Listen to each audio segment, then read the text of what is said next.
Bom dia, sétimo ano. Mais uma semana se iniciando e estamos dando início a mais uma aula de história. Hoje, que é segunda-feira, 7 de junho de 2021, eu sou o professor Eugênio e sejam bem-vindos a mais uma aula. Na nossa aula de hoje, nós vamos estudar sobre as grandes navegações. Navegações essas que ocorreram a partir do século XV. Nós vamos ver o que essas navegações trouxeram de bom e de ruim para a população. Vamos lá para mais uma aula.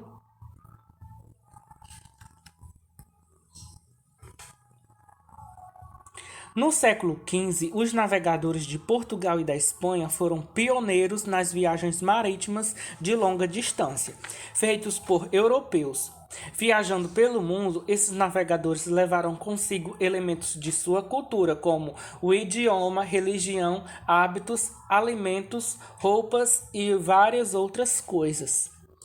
É, Da mesma forma, os povos da América também, África e Ásia, transmitiram suas culturas aos europeus.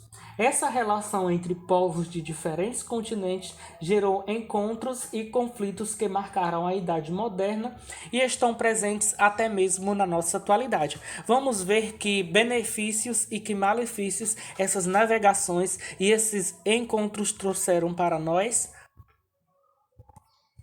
Portugal e as navegações.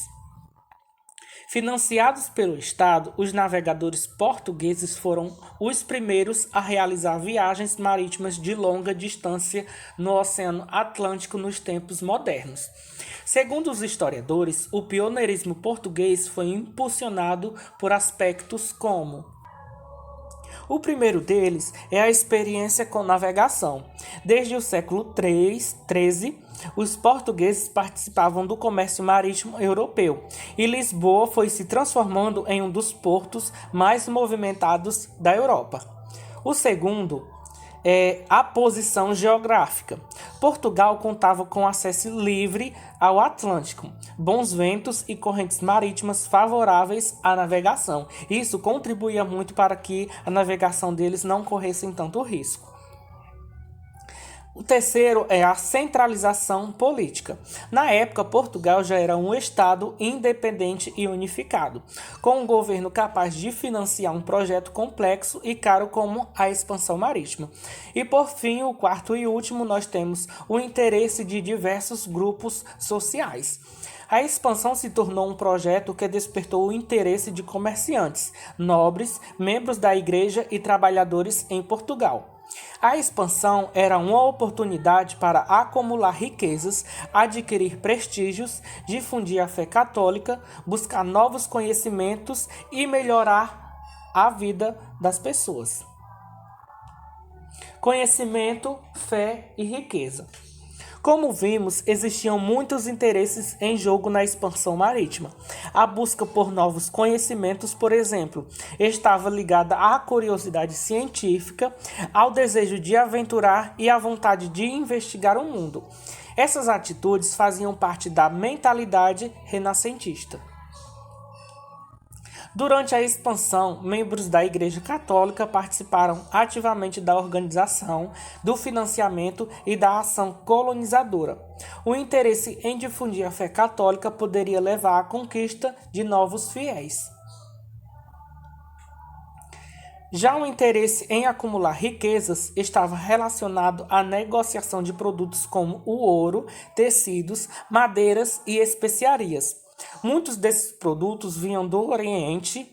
No entanto, o comércio entre a Europa e o Oriente era controlado por mercadores de Gênova e Veneza, que eram cidades da Península Itálica, associados ao mercado muçulmano.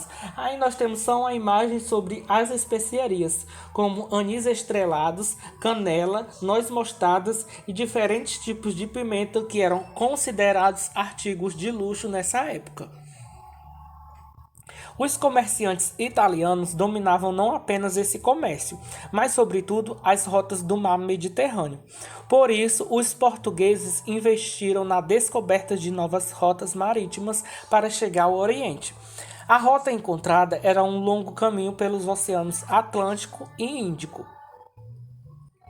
E por fim, um pouco sobre as especiarias. A palavra especiaria tem o sentido de substância ativa, valiosa e rara. Entre as principais especiarias comercializadas no século XV estavam o cravo, a pimenta, a noz moscada, a canela e o gengibre.